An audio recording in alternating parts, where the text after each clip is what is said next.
go, bags in tow. Matt and Chrissy hit the road. Maps unfold, stories told. Adventures never getting old. Matt and Chrissy roam so free through the city, past the sea, finding joy in every mile. G'day, it's Matt and Chrissy here again, and it sounds like we're going to be saying that 6 times in one video because we're breaking this up over a number of days. It is a bigger job than I anticipated. Chrissy will tell you that I'm often more ambitious. Eyes are bigger than my belly. Sure. So Matt had just thought that the floor would be down in one day, and that includes the sound deadening and the timber. Hey, aim for the stars. I did think it was a bit ambitious, but that's okay. That's okay. So I'm going to spin the camera around. You give us a walk through. What have we done? To me, it seems pretty obvious, but I'll explain it for you. We have got some sound deadening material here, which we have laid on the floor. You'll notice that there's a couple of areas which we've cut out. So there's a accessible hatch there for the fuel filter. And there's another little hatch that we cut out here, which is for our spare tire. Something to really be mindful of is that if you're doing your van or whatever vehicle you're choosing to do with a sound deadener, or you're putting in a floor, always look for what appears to be hatches and check underneath, because you may need to access them later. And trust me, it's so much easier to sort this out now rather than down the track when you're desperately needing to change a tire, for example. So Wouldn't that be fun? Let's just rip up the floor so we can lower the spare. oh wow, I can't imagine how frustrating it could be for someone, especially outdoors. That would lead to relationship breakdowns in some situations, I think. So we're not going to do that.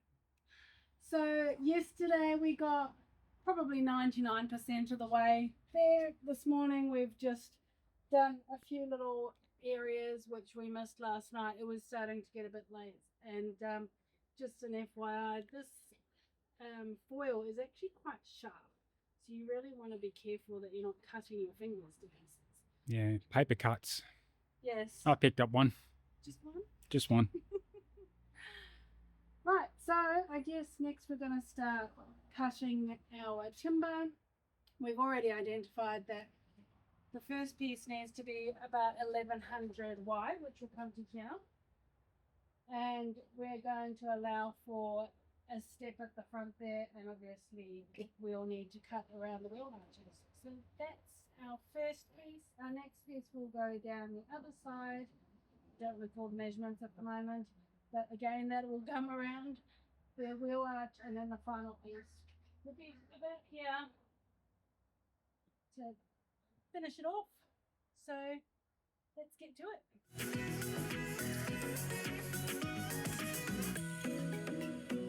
We are at stage 3.67B.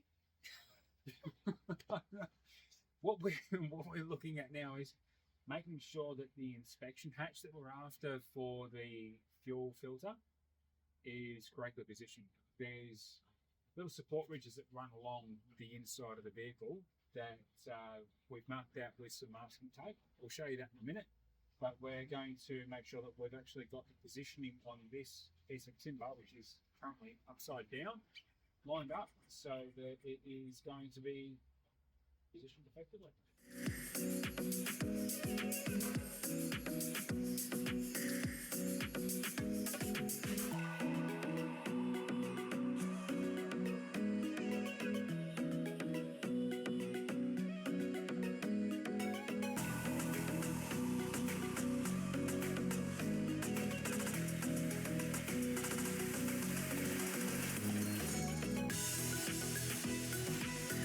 Okay, so what we've done is we've mapped out roughly where the footprint is. Now, this doesn't need to be exact in relation to the size of the square. More so what we want to make sure is that we've got enough of the footprint inside that square to be able to cover what we've got masked out on the floor. We'll take average shading. Come over with this.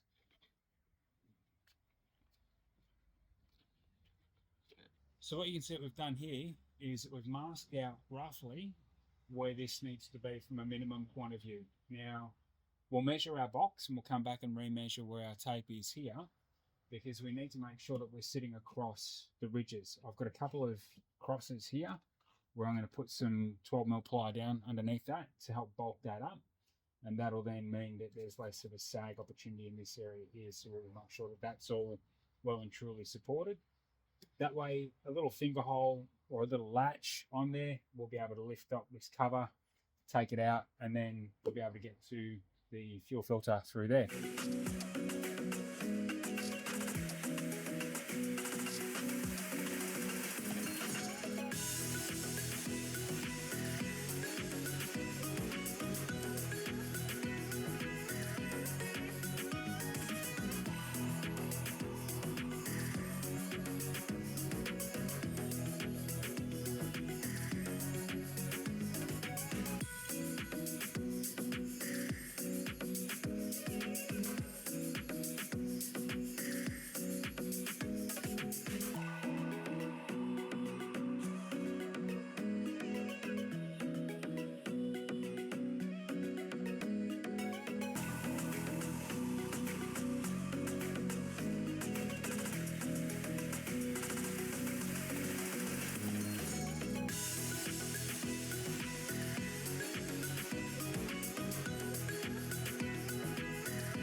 So we've cut our little inspection hatch, and we'll be able to cut another piece of timber to fit snugly in this once we've cleaned it all up, make it nice and square. And that way we can get access to that, or the next owners can get access to that without any issues. We're going to have support all the way along there and there, block that up, support along there, block that up, and support here and here. We'll block that up there, and it should be good as well.